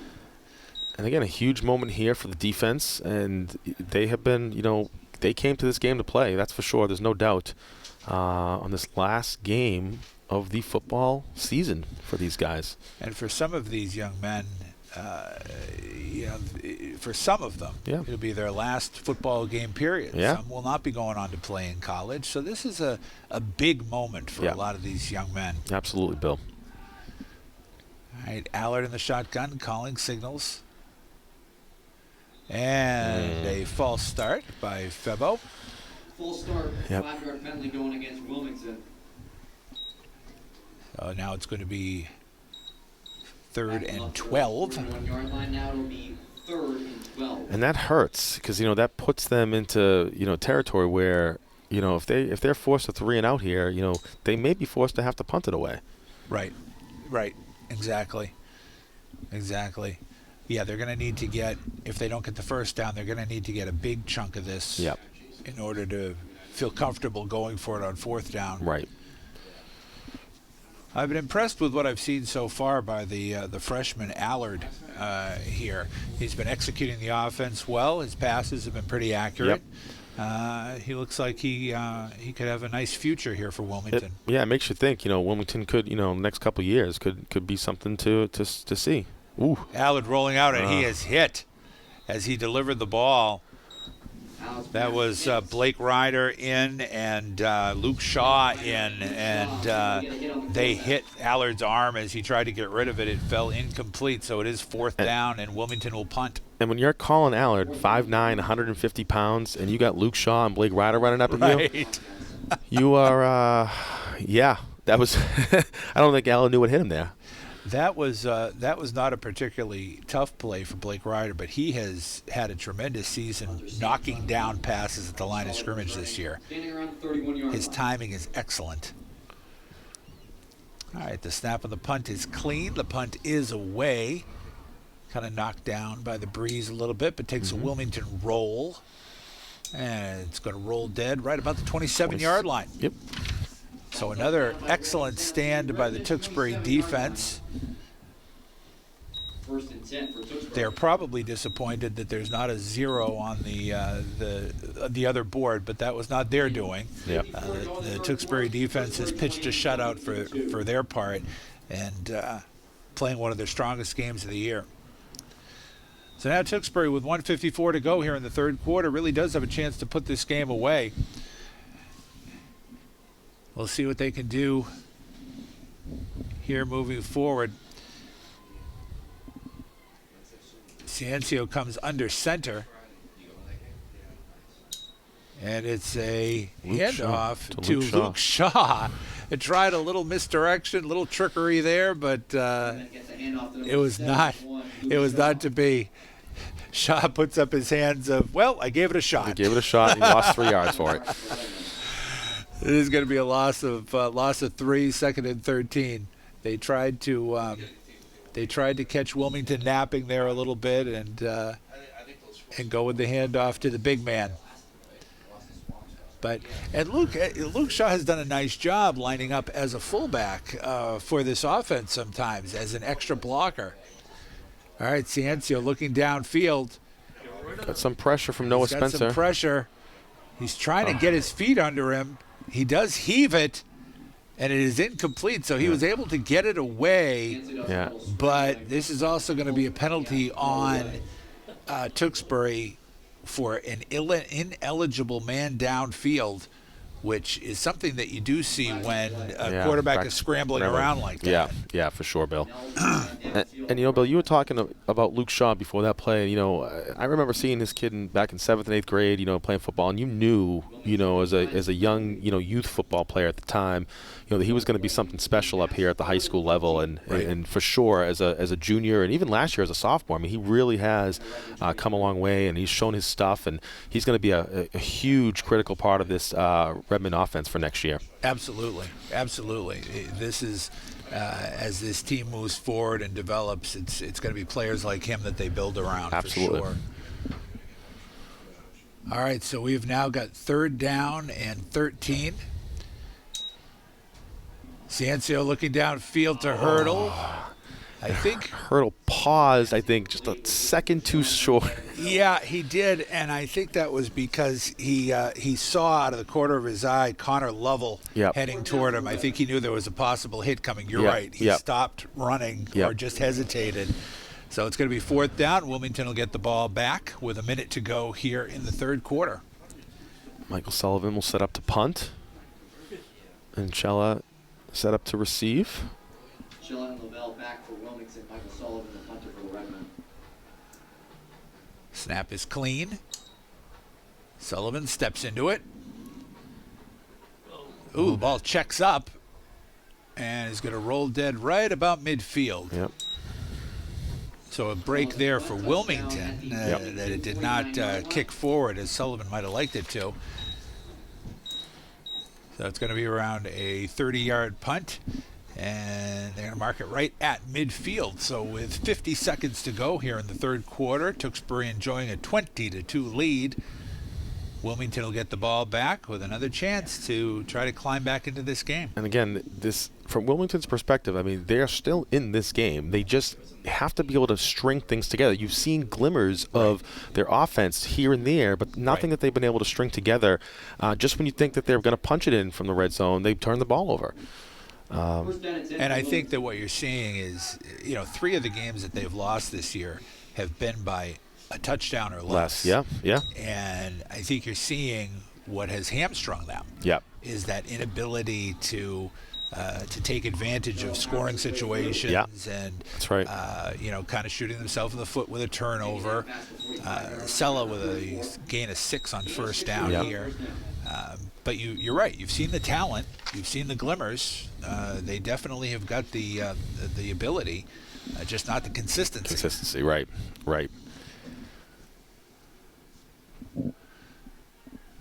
So Allard will bring them out. 2nd and 4. 2nd and 4 from the Tewksbury 44-yard line. And it looks like they're going to have enough. Sella is driven back, but he's going to have enough for a first down. Yep. He's going to get down to the 40-yard line, so they'll move the chains. And that should bring us to the end of the third quarter. Yep. So 3 quarters in the books here at Doucette Stadium with the score Tewksbury 20 and Wilmington 2. I would venture to say that is probably a score that has not shown up in the history of this rivalry too often. One team winding up with 2 points, but well, you think about that, Bill. You had two years in a row of that. 56-35 was the score last year. Again, not a score that you would typically see. No, it wasn't. And as you said earlier today, that this is a very different game than that one was last year. Last year, it was all about the offense, and it was check your defense at the door when you come in. And today, really, both teams, despite the fact that Tewksbury's got 20 points, the Wilmington defense has not played badly. No, not at all, Bill. Not at all. Different game from last year, for sure. Very different game. Both defenses playing very well, dominating the action. So we'll see how it goes here in the fourth. But Tewksbury, you mentioned the seniors on this squad, some talented players, some players who've had excellent careers here, and this is the last 12 minutes for them as Redmond football players, and they're going to look to try to make this memorable. Yeah, you work, you grow up, and you play youth football, and you like at some point, you're a Redmond future. You're going to be on this field someday, and here it is. They've been here for the last 4 years, and for some of them, it's about to come to an end for a long time. Right. All right. So it's 1st and 10 for Wilmington from the Tewksbury 40-yard line. As the handoff to Cella, looking for room at the right tackle, but there is no room to be found. That was Luke Shaw at the bottom of that pile. Shaw having a big game today. Yep. It's going to be a loss of a yard, so it's going to be 2nd and 11. You mentioned Tewksbury youth football. It'll be nice to see in a couple of weeks, week and a half. Shawsheen Tech is playing in the Super Bowl, Division 5 Super Bowl. Yep. And I hope you see a lot of the Tewksbury Redmen here who played with some of these kids in youth football, going down to Gillette to support Shawsheen. And another one by blocked by Blake Ryder. By Blake Ryder again, and that's 2 in a row for him. And he's got to be in double digits this year for that. Yeah. He does an excellent job of getting his hands up, getting the timing, knocking it down. So now 3rd and 11 from the 41.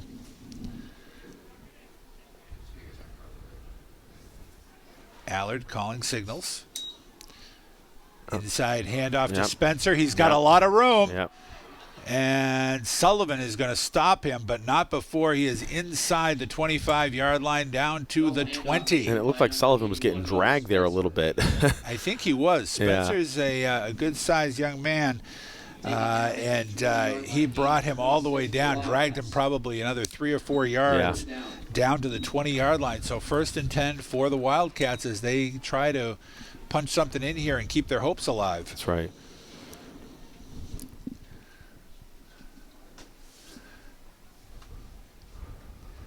Allard calling signals from the shotgun.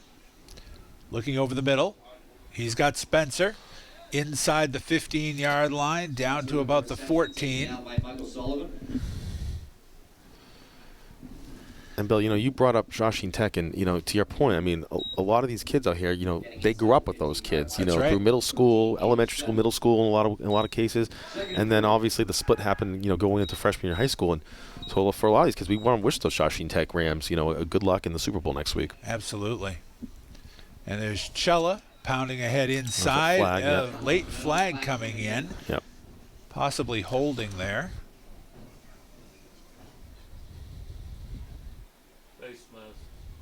It is a personal foul face mask. So Chella had gotten it down to the 10. He looked like he had enough for the first down, and that's going to mark it another 5. Yep. They're going to mark it down to the 5-yard line. So stop me if you've heard this before. Yeah, it's deja vu, Bill. It's 1st and goal to go for Wilmington, and we'll see if Tewksbury's defense has it in them one more time to make a stand.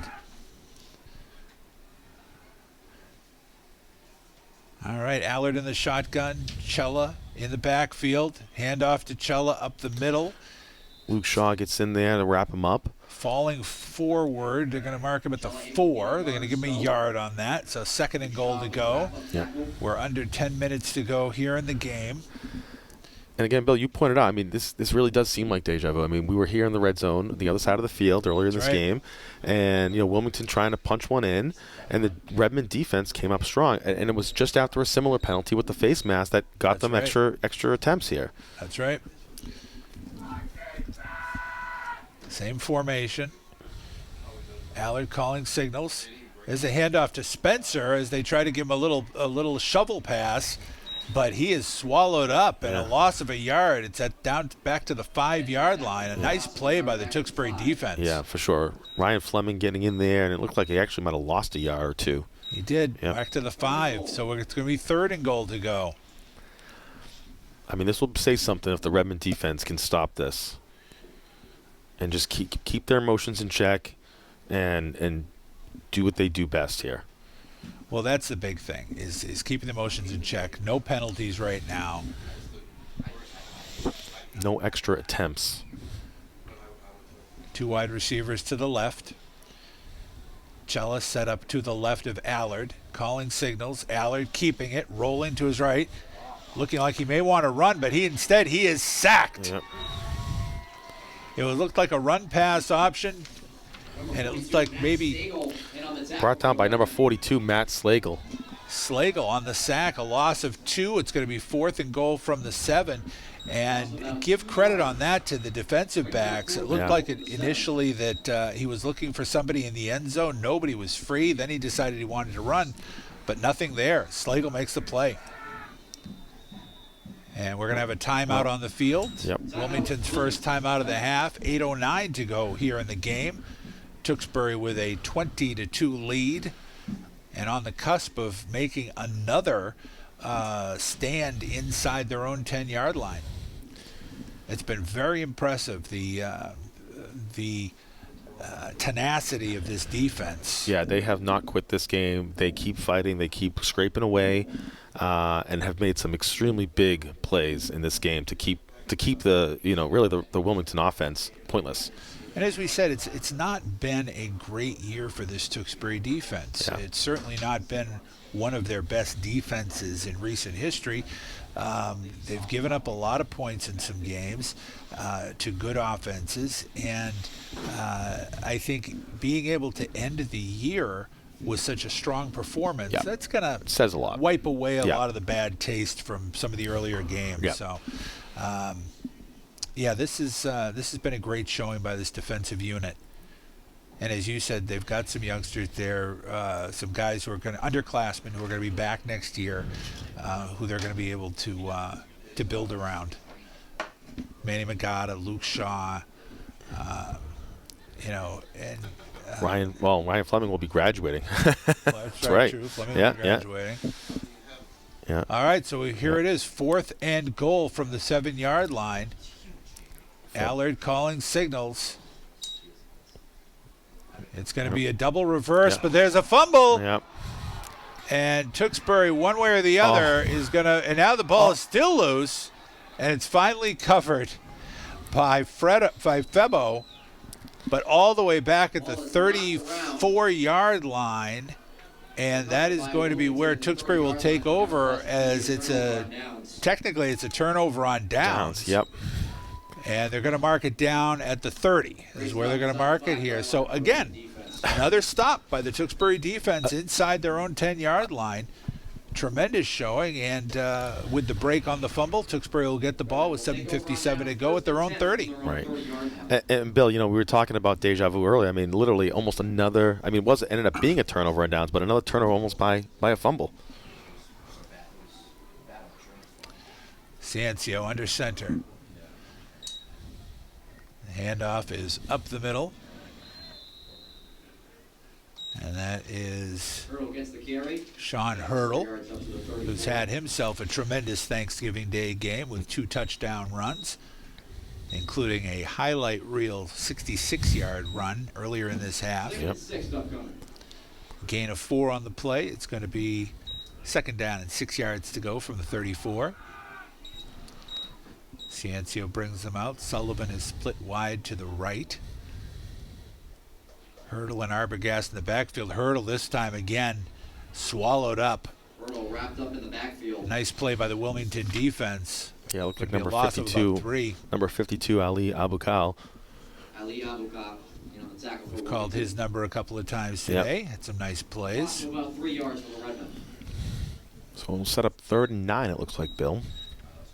Now, Wilmington's another team. You look at some of their better players here, and you see a lot of juniors. You see a lot of underclassmen, and the quarterback Allard is a freshman. So, one would have to believe this is going to be an improved team next year. And it looks like Tewksbury maybe is going to run the clock down and take a timeout here. Looks like that's the case, Bill. Yep. That is going to be it. They're going to run the clock down to 6:32 to go in the game. They're taking a timeout to assess this 3rd down play. It's going to be 3rd and about 9. But right now, they have the game firmly in hand. Yep. 18-point lead, 20-2.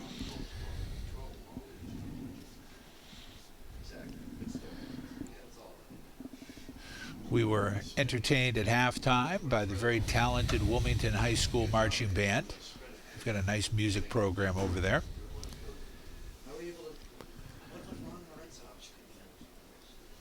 And you know what, Bill, as we look over at the new center school, we can see the gymnasium, and that school's going to be opening up its doors to the administration next week, and it's going to be opening up to the students and staff and teachers and everybody just after the Christmas break, when they all return back in early January.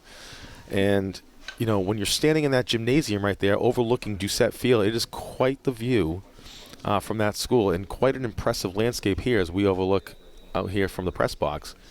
The design of this whole complex was really well done. Yeah. All right, Ciancio looking for a 1st down. He's got a man. That's Aylward. Brandon Aylward, yeah. And Aylward's out of bounds, and he is up near midfield. They're going to mark him down about the 47-yard line, but that's going to be a 1st down. So Braden Aylward on the reception, the junior. Another one of those players that they will be building around for next year. Yeah, and it's almost like Coach Aylward is looking, he's almost sort of, you're seeing a sort of vision into the future of what this team is going to look a little bit like next year with some of the seniors out of the game at the moment. 1st and 10 from the 47. Ciancio tough. Oh, he makes the play. Sullivan on the catch. Sullivan breaking tackles inside the 40, and a nice play by Vinny Ciancio on the tough snap. He managed to climb the ladder, get the ball, flip it over to Sullivan, and Sullivan with enough for a 1st down inside the 40 to the 39. Yeah, and we've seen a couple bad snaps in this game, but Ciancio in that case was able to recover and turn it into something, that could have been, pretty bad for the Redmond offense there.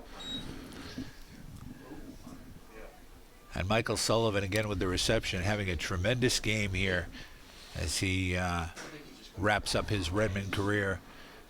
And there's the handoff to Hunter Johnson. Johnson able to get inside the 35, down to about the 34-yard line. Trailing Luke Shaw there, providing a couple blocks. It's always a good idea if you see Luke Shaw in front of you to just follow kind him. of put your hand on his back and follow him, and you're going to get some good yardage out of it. Absolutely. And it's going to set up 2nd and 5. It looks like, Bill. 2nd and 5 from the 34. Yep. Inside 5 minutes to go here in the game. Tewksbury 20, Wilmington 2. Yep. Ciancio under center. Handoff to Johnson again. This time cutting to the right. That looks like it was Tyler. Oh, it was not. I'm sorry. Arbogast. That was Arbogast. Yep. It looks like a gain of 1. Gain of about a yard. Yep. It's going to be 3rd and 4 from the 33. Yep. Ball moved up to the 33-yard line. And the Redmond able to, wind this clock down. Right. Getting to the point where basically this game is over, Bill. And now it's a matter of sort of seeing, what these couple teams are going to look like in the seasons ahead. Exactly. Tewksbury content to grind it out here. Arbogast and Hurdle in the backfield. This time it's Hurdle breaking tackles. Hurdle pounding ahead inside the 20-yard line. Down to about the 18. Another physical run by Sean Hurdle, who I think is probably now up over 100 yards for the game. Yeah. He's got the 2 touchdowns. Certainly a memorable Thanksgiving Day for him. Hurdle, Sullivan, Arbogast even. I mean, just having memorable, Thanksgiving games. Again, one of these games that they'll remember for their life, for sure.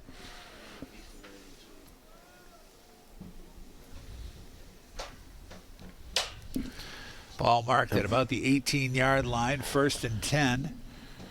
About 3:20 to go here in the 4th quarter. Sullivan's going to set up all the way to the right. Hurdle and Johnson in the backfield. Arbogast in the slot to the left. Wilmington looking like they want to blitz. And there's another bad snap. And it's going to be covered by Hurdle at the 26.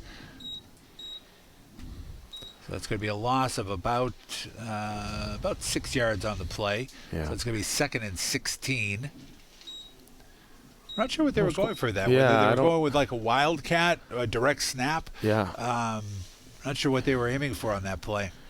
Either way, what they're simply doing is winding this clock down to Absolutely. the point where Wilmington, may not even get another opportunity here. Down under 2:30 to go. 2nd and 16. Kind of set up for a student body right, but Ciancio passing downfield looking for Sullivan, but the coverage was excellent there. Yeah, Peter LeBlanc there chasing Ciancio to make the throw out.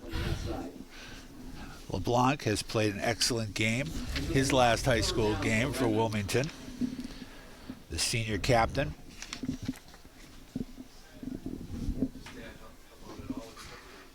And it looks like, Bill, we're going to have win number 56 here now for the Redmond in this rivalry.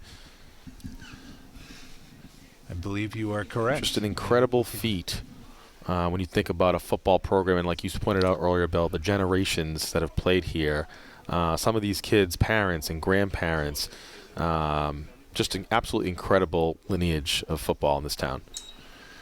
Ciancio back to pass. He's looking downfield. He's got a man. A diving attempt by Kenny Wynn in the end zone, just off his fingertips. And no one wanted that one. Oh my gosh, he's been waiting for that all season. He had a full dive at the in the end zone and just missed it. So it's going to be 4th down and 16 now. 2:05 to go in the game. 4th down for Redmond. So they'll keep the offense on the field to go for it here. But, Vinny Ciancio, we mentioned, sophomore quarterback, has not had statistically a fantastic year. He has thrown for over 1,000 yards, but he's just he's matured. He's learned the high school game, and he's taken a lot of big steps, and I think Coach Aylward is confident with him as the signal caller moving forward into next year. Yep. And Ciancio, an excellent.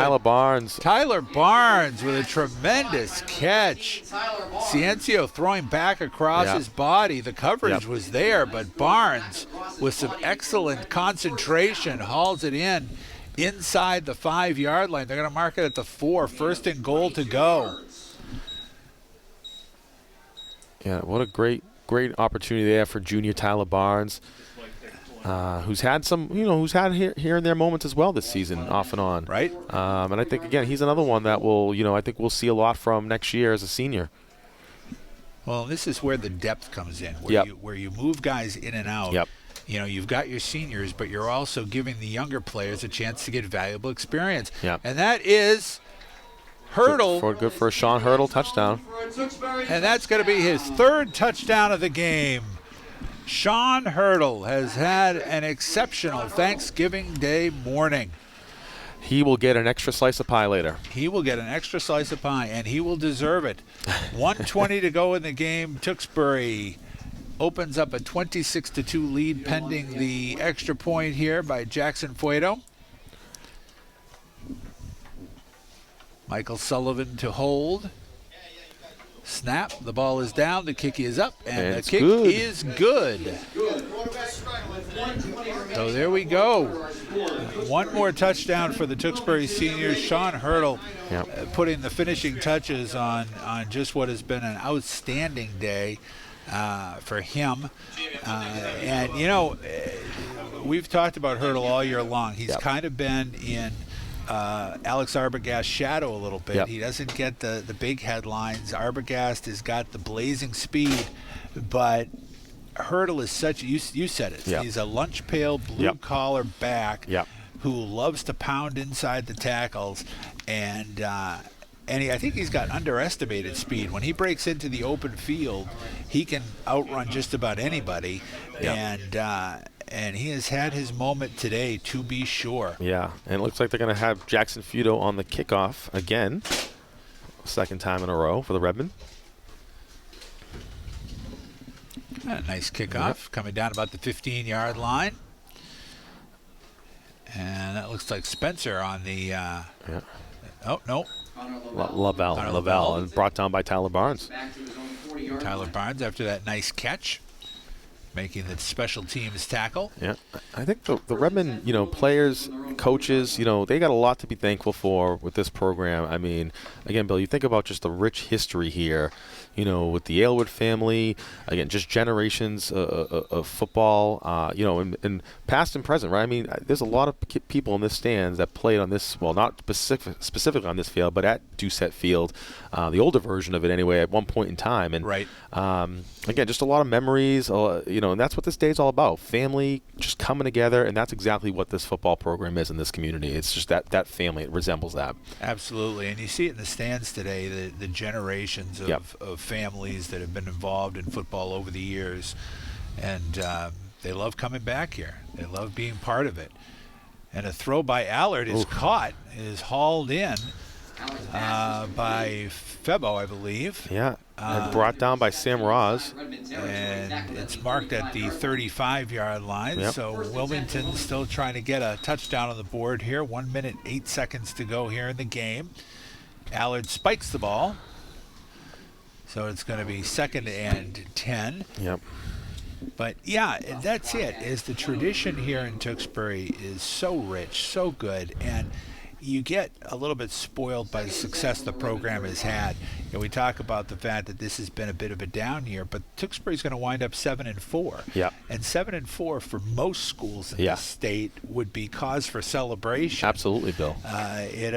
But we have been spoiled by the success in the last, 20 years or so by this team. And I got to say, Bill, coming up, being the president of youth football in this town, I mean, there's a lot of bright talent coming up in those younger grades, and it's going to be awesome to watch how those kids develop and eventually get to this place at some point years down the road. 3rd and 10.